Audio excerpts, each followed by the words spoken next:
The Headless God, Report 1. There is a small island between Hawaii and California. It isn't large, maybe a max of 30 miles long, and aside from woods, a few animals, and an admittedly nice beach, the island isn't different from any other islands in the world.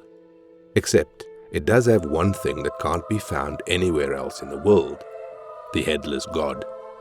This behemoth of a creature, clad in a shredded tunic and carrying a long spear-like weapon, wanders the island.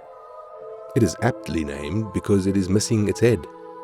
At the place where the neck ends seems to be a jagged slice where something was brutally chopped off.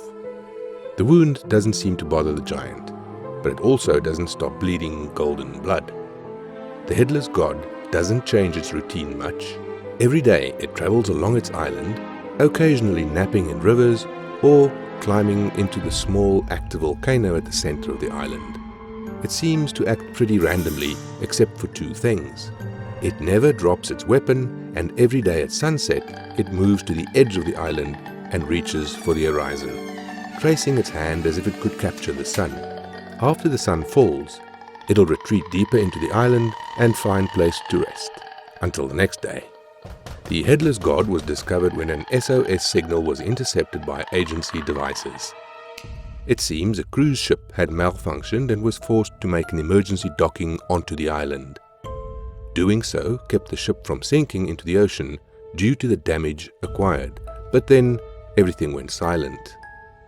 All attempts to reach anyone from the ship failed, making people worried, and when the rescue boat arrived, it was nighttime and they found only one survivor, a young girl who had dove into the mud and hidden in the tallest tree on the island. When questioned on what happened to the rest of the 100 or so people that were on the cruise ship, the girl with the dead voice told them that they had all been eaten by the giant with no head. She also added that they should leave before the sun rises. Some of the rescue crew took the girl back to the boat, and the rest set off into the island woods, searching for any more survivors. The rescue crew that went into the woods kept radio contact up until the moment the sun rose, and then the screaming started and ended just before noon.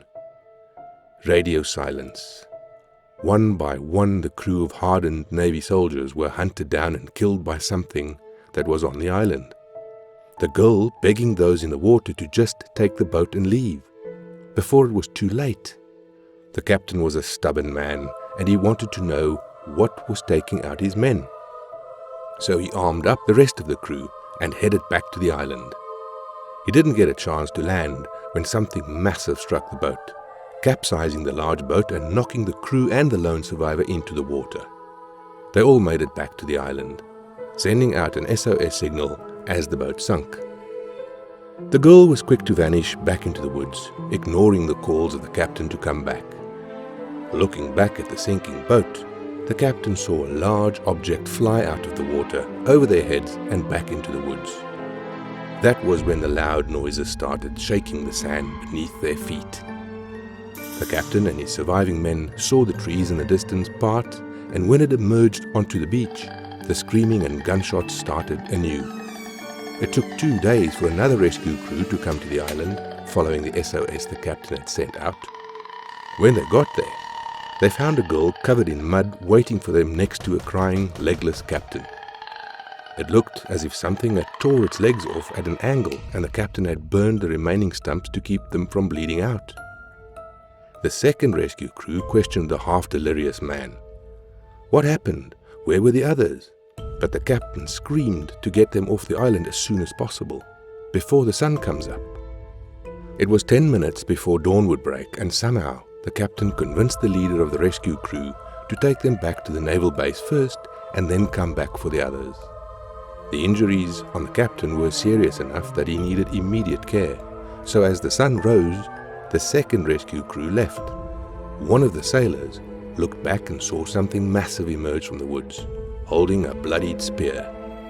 He motioned to his crewmates back at the island, but the girl grabbed his hand and shook her head. "We'll all die if you gain his attention." Her voice was so dead and serious that the man gulped and swallowed the words that he was going to say. It was a good thing he did, as something massive landed in the water next to the dinghy they were taking back to the main ship. It was a colossal impact, enough that the small boat almost capsized. And that was a miss. Frightening the crew, thinking the water of the shore was infested with mines, made their way back to the ship. They got the captain to the hospital, but his injuries were too severe. He died, begging the doctors to help him to not let the Headless God take him again. It wasn't an easy death. The only other survivor, the little girl, was sent to her surviving relatives. Her father's brother, who had gotten too sick to join on a family vacation. His wife and daughter stayed behind to take care of him while he was sick. People assumed that the shock of the cruise accident made the girl make up stories about the Headless God, as a way to cope with the loss of her mother, father, and brothers. But that little girl never ceased in saying that that was the truth, that something hunted the other survivors and she was just lucky. Her story eventually got to the agency, and by the time it did, she was old enough to be recruited. She eventually rose through the ranks and became the 15th Senior Agent California. Agent California did come back to that island again. Please head to Report 2 on the Headless God to learn more about that encounter.